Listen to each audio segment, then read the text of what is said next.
In this video, I will show you guys how can you install or get Twitch on Samsung Smart TV. First up, you will need to make sure that your Samsung Smart TV is connected to your Wi-Fi.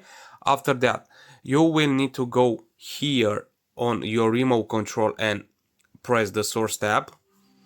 After that, you will need to press down arrow from your remote control. Right now you will need to press on the right arrow. This is the search tab, so you will need to click on it. Right now I will type in Twitch, and as you can see it's right here. I will click on it. Click on install. I will wait a little bit.